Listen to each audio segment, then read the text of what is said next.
ꯄꯥꯊꯧꯗ ꯍꯥꯏꯔꯨꯕꯗ ꯌꯥꯔꯔꯣꯏ ꯈꯟꯗꯨꯅ ꯊꯦꯕꯒꯤ ꯃꯇꯦꯡ ꯂꯧꯗꯨꯅ ꯁꯤꯟꯊꯥꯕꯨ ꯎꯅꯅꯕ ꯁꯤꯜꯂꯤ꯫ ꯁꯤꯟꯊꯥ ꯏꯟꯗꯤꯌꯥ ꯊꯥꯗꯣꯛꯇꯨꯅ ꯖꯔꯃꯅꯤ ꯆꯠꯀꯗꯕ ꯅꯨꯃꯤꯠ 6 ꯈꯛ ꯉꯥꯏꯔꯦ꯫ ꯑꯗꯨꯒꯤ ꯄꯣꯠ ꯆꯩ ꯄꯨꯒꯗꯕ ꯃꯌꯥꯝꯗꯣ ꯄꯦꯛ ꯇꯧꯔꯤ꯫ ꯃꯃꯥ ꯆꯪꯂꯛꯇꯨꯅ ꯍꯥꯏꯔꯛꯏ, "ꯕꯦꯃꯥ, ꯆꯥꯅ ꯊꯛꯅꯕ ꯉꯥꯔꯤ ꯉꯇꯥꯏꯁꯤꯗꯤ ꯀꯔꯣꯝꯗ ꯍꯥꯞꯀꯅꯤ?" "ꯏꯃꯥ, ꯁꯤꯒꯤ ꯕꯦꯒꯁꯤꯗ ꯑꯣꯏꯅ ꯍꯥꯞꯄꯒꯦ꯫ ꯌꯥꯝꯅꯗꯤ ꯍꯥꯞꯄꯛꯑꯅꯨ." "ꯑꯍꯩ, ꯑꯥꯗꯗꯤ ꯆꯥꯒꯦ ꯐꯪꯗꯧꯕ ꯅꯠꯇꯦꯅꯦ, ꯈꯨꯗꯛꯇ ꯐꯪꯕꯁꯨ ꯅꯠꯇꯦ, ꯇꯟꯒꯅꯨ, ꯄꯨꯁꯤꯟꯈꯣ." "ꯑꯩꯈꯣꯏ ꯃꯥꯁꯤꯗꯤ." "ꯑꯗꯨꯗꯤ ꯑꯩ ꯄꯨꯔꯛꯑꯒꯦꯀꯣ." "ꯑꯍꯣꯏ ꯃꯃꯥ." ꯇꯥꯟꯖꯥꯗꯨꯗ ꯁꯤꯟꯊꯥꯒꯤ ꯀꯣꯜ ꯂꯥꯛꯏ꯫ ꯀꯅꯥꯅꯣ ꯌꯦꯡꯂꯨꯕꯗ ꯑꯟꯅꯣꯟ ꯅꯝꯕꯔ ꯑꯣꯏꯔꯝꯕꯗꯨꯗ ꯀꯅꯥ ꯑꯣꯏꯖꯥꯠꯅꯣ? "ꯍꯜꯂꯣ, ꯏꯆꯦ, ꯑꯩꯅꯤ." "ꯀꯅꯥ?"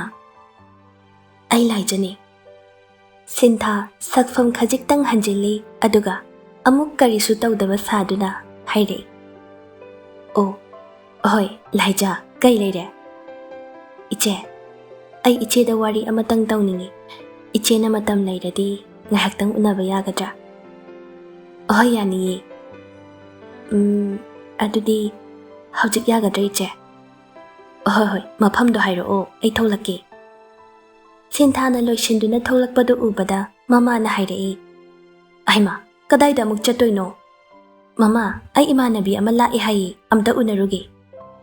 ꯁꯣꯝꯗ ꯂꯥꯏꯖꯁꯨ ꯊꯦꯕꯕꯨ ꯃꯇꯦꯡ ꯄꯥꯡꯍꯟꯗꯨꯅ ꯌꯨꯝꯗꯒꯤ ꯊꯣꯛꯂꯛꯂꯤ꯫ ꯂꯥꯏꯖ ꯍꯥꯟꯅ ꯌꯧꯔꯛꯇꯨꯅ ꯂꯩꯔꯝꯃꯤ꯫ ꯁꯤꯟꯊꯥ ꯀꯔꯤꯁꯨ ꯈꯟꯗꯕ ꯁꯥꯗꯨꯅ ꯅꯣꯛꯐꯦꯠ ꯇꯧꯗꯨꯅ ꯆꯪꯂꯛꯏ꯫ ꯁꯤꯟꯊꯥ ꯆꯪꯂꯛꯄꯗꯨꯗ ꯂꯥꯏꯖꯁꯨ ꯈꯖꯤꯛ ꯍꯧꯒꯠꯇꯨꯅ, "ꯏꯆꯦ, ꯁꯣꯝꯗ." "ꯑꯍꯣꯏ, ꯅꯨꯡꯉꯥꯏꯔꯤꯕꯣ ꯂꯥꯏꯖ?" "ꯑꯍꯣꯏ ꯍꯥꯏꯕ ꯇꯥꯔꯦ ꯏꯆꯦ." "ꯅꯪꯅ ꯉꯁꯤ ꯑꯩꯕꯨ ꯀꯧꯔꯤꯁꯦ ꯀꯔꯤ ꯂꯩꯔꯒꯦ?" ꯂꯥꯏꯖꯗꯤ ꯃꯔꯥꯜ ꯂꯩꯔꯕꯤꯒꯨꯝ ꯌꯥꯝꯅ ꯀꯤꯖꯅ ꯍꯥꯏꯔꯛꯏ, "ꯏꯆꯦ, ꯑꯩꯁꯦ ꯏꯆꯦꯒꯤ ꯃꯥꯡꯗ ꯃꯥꯏꯁꯦ ꯎꯠꯄꯁꯨ ꯉꯝꯖꯗꯦ, ꯑꯗꯨꯕꯨ ꯏꯆꯦꯕꯨ ꯎꯅꯅꯤꯡꯃꯟꯕꯒꯤ ꯂꯥꯛꯂꯤꯕꯅꯤ." "ꯀꯩꯁꯨ ꯀꯥꯏꯗꯤꯌꯦ, ꯀꯩ ꯋꯥꯅꯣ ꯍꯥꯏꯔꯤꯕꯗꯨꯕꯣ?" "ꯑꯩꯅ ꯏꯆꯦꯒꯤ ꯃꯐꯝ ꯃꯨꯟꯕ ꯑꯣꯏꯅ ꯊꯣꯛꯂꯤ, ꯑꯗꯨꯅ ꯉꯁꯤꯁꯨ ꯍꯔꯥꯎꯅ ꯂꯩꯊꯣꯛꯄ ꯉꯝꯖꯗꯦ." "ꯑꯗꯨꯃꯥꯏꯅ ꯍꯥꯏꯒꯅꯨ, ꯍꯧꯈ꯭ꯔꯕ ꯋꯥꯅꯤ, ꯑꯩ ꯀꯔꯤꯁꯨ ꯈꯟꯗꯤꯌꯦ." "ꯏꯆꯦ ꯃꯄꯥꯟ ꯆꯠꯈ꯭ꯔꯅꯤ ꯍꯥꯏꯅ ꯇꯥꯏ, ꯆꯨꯝꯕ꯭ꯔꯥ?"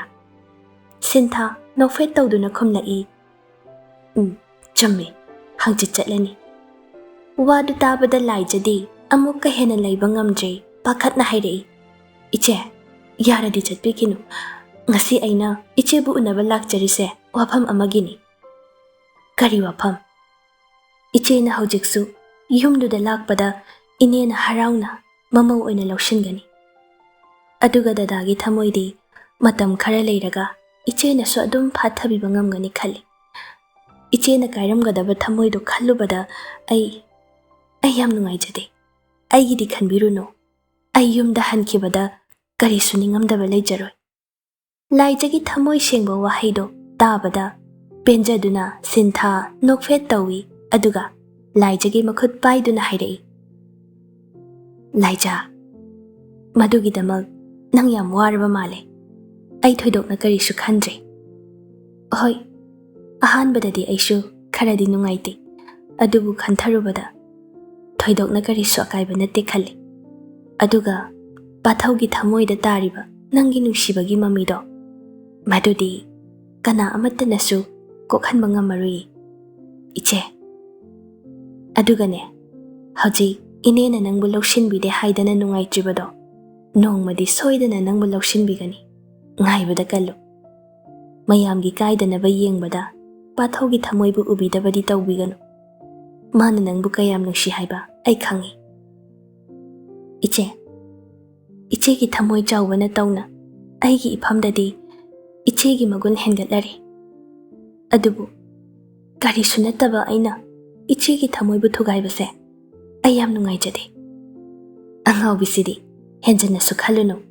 ꯃꯤꯑꯣꯏꯕ ꯍꯥꯏꯕꯁꯦ ꯑꯩꯅ ꯄꯥꯝꯕ ꯄꯨꯝꯅꯃꯛ ꯐꯪꯒꯦ, ꯑꯣꯏꯍꯟꯅꯤꯡꯕ ꯃꯑꯣꯡꯗ ꯑꯣꯏꯍꯟꯒꯦ ꯍꯥꯏꯕ ꯌꯥꯕ ꯅꯠꯇꯦ. ꯂꯥꯏꯕꯛꯅ ꯀꯔꯤ ꯇꯝꯕ ꯍꯥꯏꯕꯗꯨꯁꯨ ꯈꯟꯗꯕ ꯌꯥꯗꯦ. ꯂꯥꯏꯕꯛꯇꯕꯨ ꯇꯝꯂꯝꯗ꯭ꯔꯕꯗꯤ ꯅꯨꯡꯁꯤꯕ ꯀꯥꯏꯅꯈꯤꯕ ꯃꯌꯥꯝ ꯑꯃ ꯂꯩ. ꯑꯗꯨꯒ ꯂꯥꯏꯕꯛꯇ ꯇꯝꯂꯝꯕ ꯑꯣꯏꯔꯕꯗꯤ ꯊꯨꯡꯅꯕꯁꯨ ꯀꯌꯥ ꯑꯃꯅꯤ. ꯅꯪꯒ ꯄꯥꯊꯧꯒꯁꯦ ꯐꯅ ꯂꯥꯞꯅꯗꯨꯅ ꯂꯩꯅꯈ꯭ꯔꯕꯁꯨ ꯅꯈꯣꯏꯅꯤꯒꯤ ꯂꯥꯏꯕꯛꯇ ꯇꯝꯂꯝꯕ ꯑꯣꯏꯕꯒꯤ ꯍꯧꯖꯤꯛꯇꯤ ꯅꯈꯣꯏ ꯑꯅꯤ ꯊꯨꯡꯅꯔꯤꯕꯅꯤ ꯑꯗꯨꯒ ꯅꯪꯅ ꯃꯥꯕꯨꯁꯨ ꯀꯌꯥꯝ ꯅꯨꯡꯁꯤ ꯍꯥꯏꯕ ꯑꯩ ꯈꯪꯏ ꯅꯁꯥꯒꯤ ꯊꯃꯣꯏꯒꯤ ꯋꯥꯔꯣꯜꯁꯨ ꯈꯔ ꯇꯥꯕꯤꯌꯨ ꯏꯆꯦ ꯑꯗꯨꯒꯅꯦ ꯅꯨꯄꯥ ꯅꯨꯄꯤ ꯌꯨꯝ ꯄꯥꯟꯃꯤꯟꯅꯕꯗ ꯅꯨꯄꯥ ꯅꯠꯇ꯭ꯔꯒ ꯅꯨꯄꯤꯗꯨꯒꯤ ꯊꯃꯣꯏꯗꯨꯅ ꯀꯅꯥꯒꯨꯝꯕꯤ ꯑꯣꯔ ꯀꯅꯥꯒꯨꯝꯕ ꯑꯃꯒꯤ ꯃꯅꯥꯛꯇ ꯂꯩꯈ꯭ꯔꯒ ꯁꯨꯞꯅꯇꯪꯒꯤ ꯃꯁꯥꯅ ꯏꯅꯥꯛꯇ ꯂꯩꯕꯗꯣ ꯑꯩꯗꯤ ꯄꯥꯝꯖꯗꯦ ꯑꯩꯅ ꯌꯨꯝꯗꯨꯗ ꯏꯅꯦꯒꯤ ꯃꯃꯧ ꯑꯣꯏꯅ ꯂꯥꯛꯂꯕꯁꯨ ꯃꯊꯧꯒꯤ ꯊꯃꯣꯏꯗꯤ ꯅꯅꯥꯛꯇ ꯁꯣꯏꯗꯅ ꯂꯩꯈꯤꯅꯤ ꯃꯗꯨꯅ ꯍꯦꯟꯅ ꯏꯁꯥꯗ ꯄꯥꯞ ꯑꯃ ꯂꯪꯁꯤꯟꯖꯕꯒ ꯆꯞ ꯃꯥꯟꯅꯒꯅꯤ ꯃꯥꯒꯤ ꯊꯃꯣꯏꯗ ꯂꯩꯕꯗ ꯈ꯭ꯋꯥꯏꯗꯒꯤ ꯃꯇꯤꯛ ꯆꯥꯕꯤꯗꯤ ꯅꯪ ꯈꯛꯇꯅꯤ ꯂꯥꯏꯖꯥ ꯅꯪꯅ ꯃꯥꯕꯨ ꯂꯧꯁꯤꯟꯕꯤꯌꯨ ꯏꯆꯦ ꯏꯆꯦꯗꯤ ꯗꯗꯥꯕꯨ ꯅꯨꯡꯁꯤꯗꯕ꯭ꯔꯥ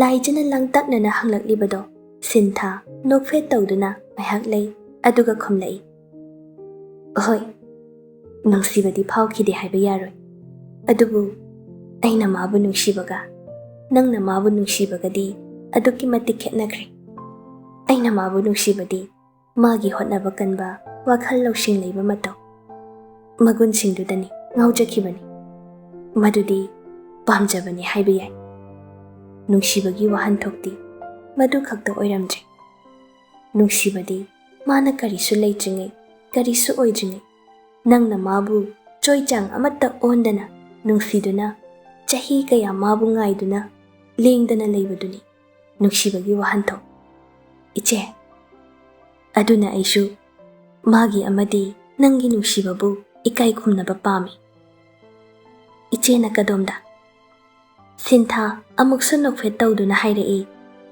ꯑꯩꯒꯤꯁꯨ ꯃꯇꯝꯅ ꯑꯗꯨꯝ ꯄꯨꯖꯔꯛꯅꯤꯗ ꯍꯧꯖꯤꯛꯇꯤ ꯑꯩꯒꯤ ꯁ꯭ꯇꯗꯤꯁꯇ ꯃꯥꯏ ꯑꯣꯟꯁꯤꯟꯕ ꯄꯥꯝꯃꯤ ꯑꯩꯅ ꯍꯥꯟꯅꯗꯒꯤꯁꯨ ꯄꯥꯝꯗꯅ ꯂꯩꯕꯅꯤ ꯑꯗꯨꯒ ꯌꯨꯔꯣꯞ ꯇꯨꯔꯁꯨ ꯑꯃꯨꯛꯇꯪ ꯇꯧꯅꯤꯡꯕ ꯀꯨꯏꯔꯕꯅꯤ ꯍꯟꯗꯛꯇꯤ ꯃꯇꯥꯡꯁꯤꯗ ꯇꯥꯟ ꯌꯥꯝ ꯆꯥꯔꯦ ꯑꯗꯨꯅ ꯊꯥ ꯑꯃꯗꯤ ꯌꯨꯔꯣꯞꯁꯨ ꯇꯨꯔ ꯇꯧꯔꯒ ꯑꯩꯒꯤ ꯊꯕꯛ ꯃꯐꯝꯗ ꯆꯠꯇꯣꯏꯅꯤ ꯏꯆꯦ ꯋꯥꯈꯜ ꯆꯥꯎꯕꯤ ꯏꯆꯦꯒꯤ ꯄꯨꯟꯁꯤꯗꯤ ꯃꯥꯏ ꯄꯥꯛꯄꯗ ꯑꯣꯏꯕꯤꯌꯨ ꯑꯗꯨꯒ ꯀꯅꯥꯒꯨꯝꯕ ꯊꯃꯣꯏ ꯑꯃꯒꯤ ꯅꯨꯡꯁꯤꯕꯒꯤ ꯍꯧꯔꯛꯐꯝꯁꯨ ꯏꯆꯦꯅ ꯑꯣꯏꯕ ꯑꯣꯏꯁꯅꯨ ꯍꯣꯏ ꯅꯪꯁꯨ ꯗꯥꯄꯥꯊꯧꯕꯨ ꯅꯨꯡꯁꯤꯅ ꯇꯧꯕꯤꯌꯨ ꯃꯥꯅ ꯅꯪꯕꯨ ꯀꯌꯥꯃꯨꯛ ꯅꯨꯡꯁꯤ ꯍꯥꯏꯕ ꯑꯩ ꯈꯪꯏ ꯑꯁꯨꯝꯅ ꯑꯅꯤꯗꯣ ꯍꯔꯥꯎ ꯍꯔꯥꯎ ꯀꯥꯏꯅꯈ꯭ꯔꯦ ꯂꯥꯏꯖꯅ ꯃꯇꯝ ꯀꯨꯏꯅ ꯃꯕꯨꯛꯅꯤꯡꯗ ꯃꯔꯥꯜ ꯂꯩꯔꯕ ꯑꯃꯒꯨꯝ ꯈꯥꯡꯖꯤꯟꯗꯨꯅ ꯂꯩꯔꯝꯕꯗꯣ ꯃꯤꯀꯨꯞꯇꯨꯗ ꯋꯥꯈꯜꯒꯤ ꯄꯣꯠꯂꯨꯝ ꯑꯃ ꯊꯥꯡꯊꯈꯤꯕꯒꯨꯝ ꯈꯪꯌꯥꯡ ꯌꯥꯡꯏ ꯊꯃꯣꯏꯒꯤ ꯊꯣꯡꯁꯨ ꯍꯥꯡꯗꯣꯛꯇꯨꯅ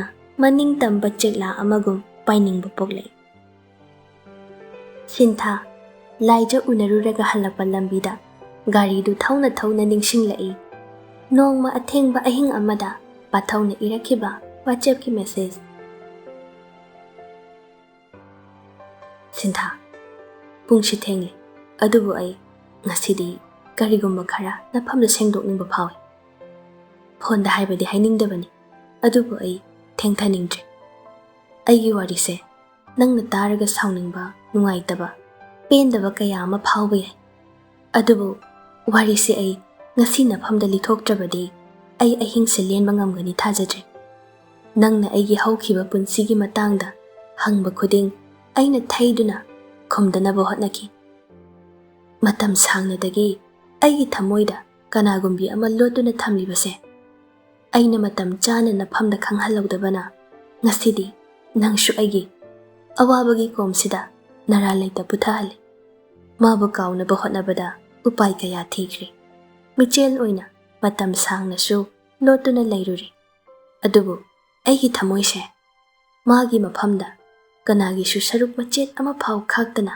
ꯁꯤꯟꯅꯈꯤꯕ ꯑꯣꯏꯔꯨꯕꯅ ꯉꯁꯤꯗꯤ ꯑꯩ ꯃꯍꯥꯛ ꯌꯥꯎꯗ꯭ꯔꯕꯗꯤ ꯍꯤꯡꯕꯒꯤ ꯄꯥꯡꯒꯜꯁꯨ ꯊꯣꯛꯂꯛꯀꯅꯤ ꯊꯥꯖꯗ꯭ꯔꯦ ꯃꯦꯁꯦꯖꯇꯨ ꯍꯦꯛ ꯊꯥꯈꯤꯕꯒ ꯈꯨꯗꯛꯇ ꯁꯤꯟ ꯇꯧꯏ ꯉꯥꯏꯍꯥꯛ ꯂꯩꯔꯒ ꯔꯤꯄ꯭ꯂꯥꯏ ꯂꯥꯛꯏ ꯄꯨꯟꯁꯤ ꯂꯝꯕꯤꯁꯤꯗ ꯅꯨꯡꯁꯤꯕ ꯀꯔꯤꯅꯣ ꯃꯁꯛ ꯃꯆꯨ ꯈꯪꯗ ꯂꯥꯛꯈꯤꯕꯁꯦ ꯅꯝꯗꯅ ꯈꯪꯒꯦ ꯍꯣꯠꯅꯔꯨꯕ ꯑꯩꯒꯤ ꯏꯔꯥꯜꯅꯤ ꯑꯗꯨꯕꯨ ꯅꯨꯡꯁꯤꯕ ꯑꯃ ꯀꯥꯎꯊꯣꯛꯅꯕ ꯍꯣꯠꯅꯕꯗ ꯑꯩꯒꯤ ꯅꯨꯡꯁꯤꯕꯕꯨ ꯆꯥꯡꯌꯦꯡ ꯑꯣꯏꯅ ꯊꯝꯈꯤꯕ ꯋꯥꯈꯜꯗꯨꯕꯨꯗꯤ ꯋꯥꯔꯧꯗꯕ ꯉꯝꯗꯦ ꯁꯤꯟꯊꯥ ꯅꯪꯕꯨꯗꯤ ꯑꯩꯅ ꯀꯩꯗꯧꯅꯨꯡꯗ ꯆꯥꯡꯌꯦꯡ ꯑꯣꯏꯅ ꯁꯤꯖꯤꯟꯅꯒꯦ ꯈꯟꯈꯤꯕ ꯂꯩꯇꯦ ꯑꯗꯨꯝꯅ ꯋꯥꯈꯜ ꯈꯟꯕ ꯅꯨꯄꯥꯗꯨꯗꯤ ꯑꯩꯁꯨ ꯅꯠꯇꯦ ꯑꯗꯨꯕꯨ ꯊꯃꯣꯏꯒꯤ ꯑꯁꯦꯡꯕ ꯃꯆꯨꯁꯨ ꯀꯨꯞꯁꯤꯟꯗꯨꯅ ꯊꯝꯕꯗꯤ ꯑꯩꯗꯤ ꯄꯥꯝꯗ꯭ꯔꯦ.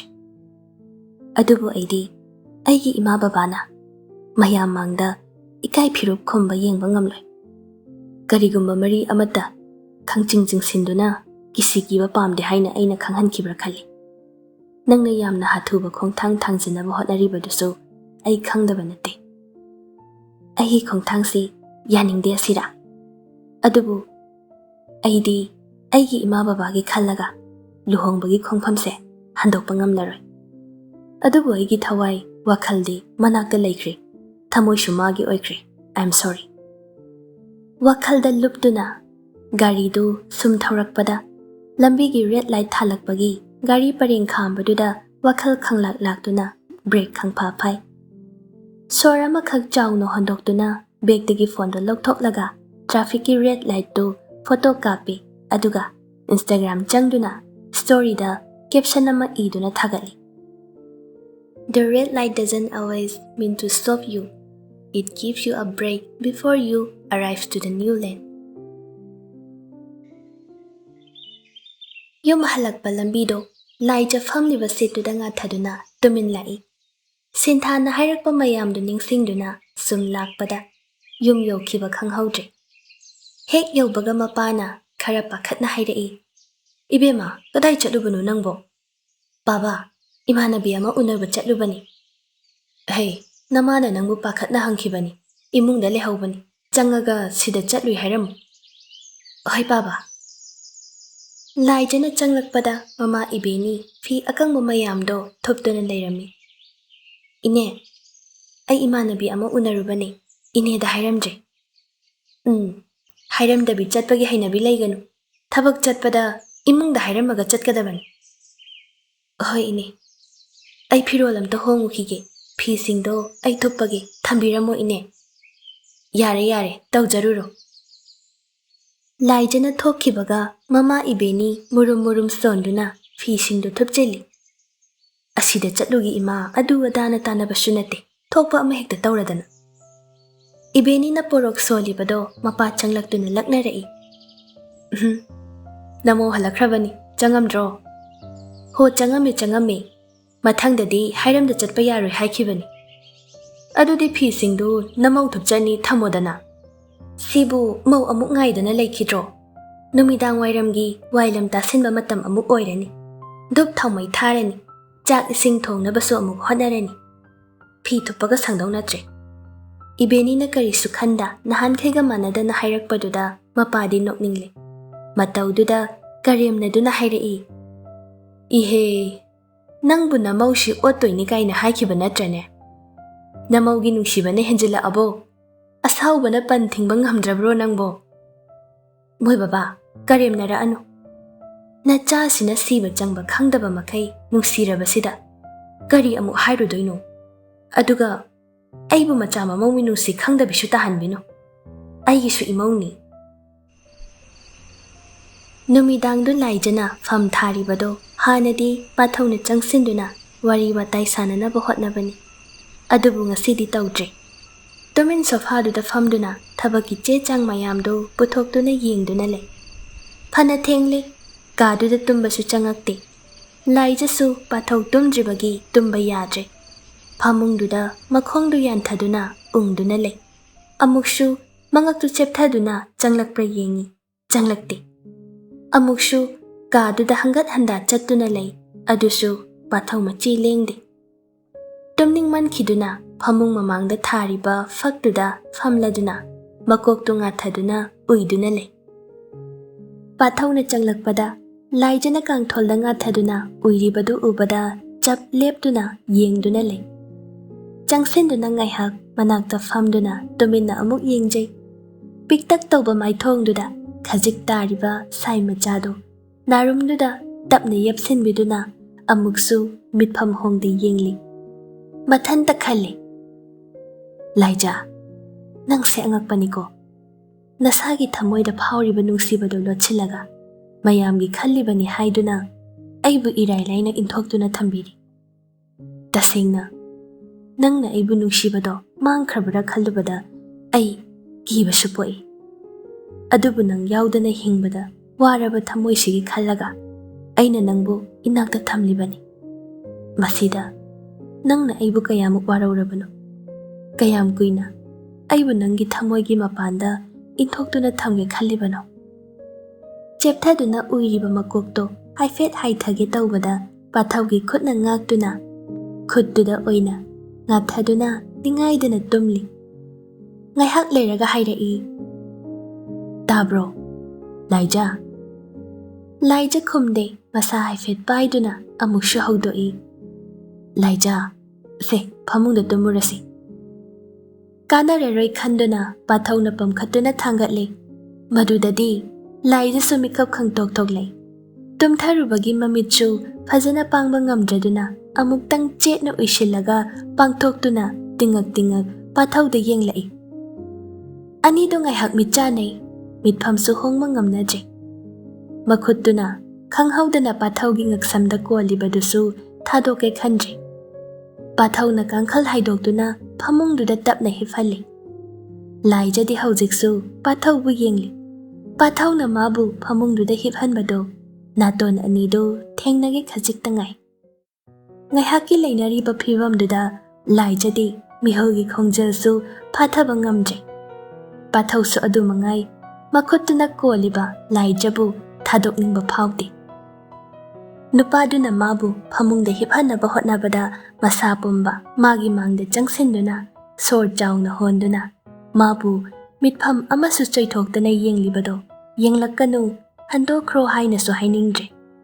Mikuptuda pathauna laijabu chongliba mihul anido makholdo amata oina chonghallasi hairabasu yararoi haibasu ngamnaroi. Nungsibagi paldo masana tapna hangdokchaduna matam kuina thingattuna leiraklaba nungsibagi ichalsibu maning tamna haina humna chenthahalage haina thamoina hairabada wakhalnasu yaningli. Naknana leiribado manak naklakadra khallubani. Adubu onthoktuna chatkige tawbaduda chatkinu haiba matagum pathaugi makhut phage tawbada thengmangri. Pathaudi hanna yenglamda maidu muthatlaga masu magi phamungda changkre. Nungsidabadi natte aduna pathauna utliba waraubagi matawduda masu thamoido ihanghang iyangyang khajikti nungaijadre. Phamung changkribado amuk hanna leithoktuna yengi adubu pathaudi longna hiptuna makhut amana kokta thamduna le haifeta shu leithorakte. Pathau longna hiptuna chongliba mihuldo phathanaba hotnari. Ningsinglai laijabu yumduda purakhiba numittuda khulda laktringai thoibagi mayumda chattuna thoibabu unaruba. Thoiba ai ngasidi nanga wari ama sanage haiduna lakpani. Haibiyu iyamba. Aigise nangi personal matter da khut thingjanbadi thoklani. Adubu laijagi khallaga ai warise hawdoklibani. Iyamba laijagi oiradi imungsida panbasu yararoi. Karigino mana tasengna lali landi haiba nang thigatpham thoktabra. Madugi matung inna nangna nangi oiba firep lepkadabani. Hoi chummi. Adubu magi tasengba thamoidi aina uba ngamde manasu uthokti. Aidi mina piningdaba poti namdana laude uhaningdaba amada yengsilude. Aduna laijana awaba taba matamda aina pambom tingna chongthoktuna lepagi thaungasu aingonda laite. Thoiba nangna mabu lawsindaba sina magi ijat lepkani. Laijabu chingnaba leiganu. Ai magi thamoi mayek sengna khangi. Iyambana magi thamoi mayek sengna uba phanglibado laibak phaba oibagini.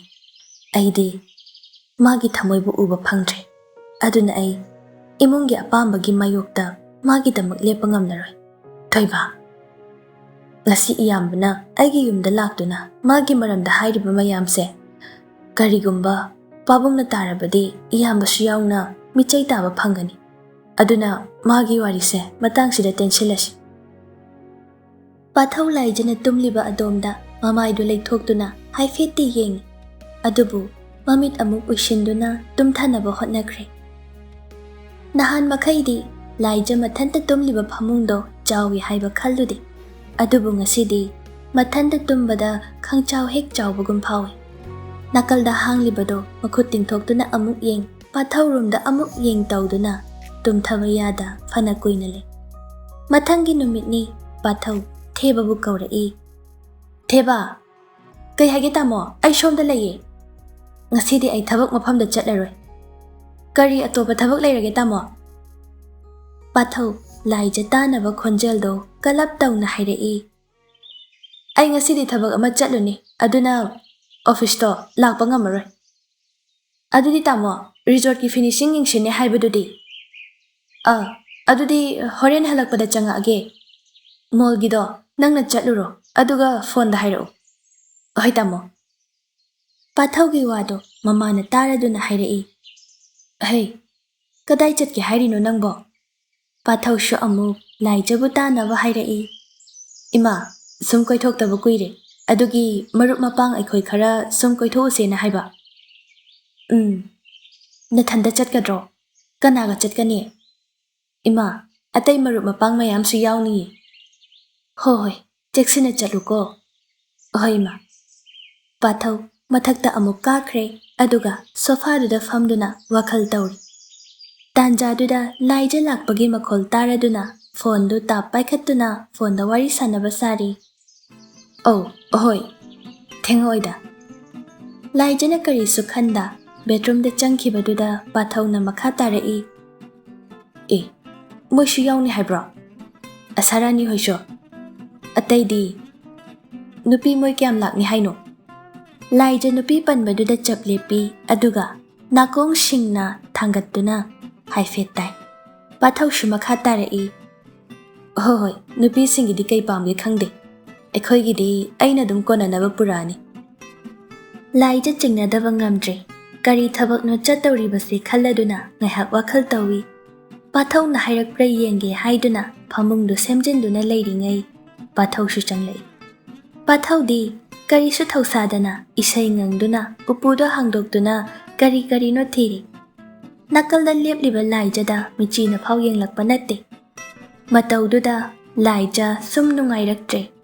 Sauningba kalakpa khambalbashu iroinari.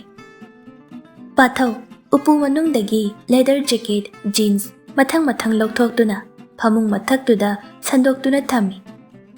Madu ubada laija amuka hena leiba yadre. Pathawna tawriba singdo chap lepduna munna sum yengduna le. Shom lepduna leibadi yadabanina laija chakhumda muk changlakduna chak thongba haukhre. Adubu chak thonglibado thongphamdi khangba natte. Prap loishinduna pathawbu chak pijanaba hotnai. Mapana hairai. Ima oibema ngasidi chak ngalida. Au baba. Laija pathawbu chak chanaba kawba karai. Chak loire. Aidi chararoi. Adoi charani. Laijana saurangnana khanghai hairai. Chadaba yaroye. Pathaw shu ingak-ngakna. Karige. Chak lemadi inena amu chajik lehanena ngangani. Adudi chaningdrasu chaba tare. Thebadi kaishu khanda hairai. Itaima ngasidi itaimagi chakse yam thuna loi. Laija masado khoirang khoishauna duna leiringai. Thebana khumpham khangdaba mawongda hairakpaduda tawpham khangdre. Upai leita nokfettamak tawrai. Chak chanaba chatkani haiba mana puk thanna chaduna leibadu ubada thebana ingak-ngakna amuk hanglai. Tamo noyada chak sindabra. Sindi kaino. Adudi ada chaba yakhidro tamode. Yani kaino lam yam lape chatoido. Nangna amuk senarisina kaigino. Chumna sum hangbanida. Mapana hairai. Theba nang dumne na tana chatho.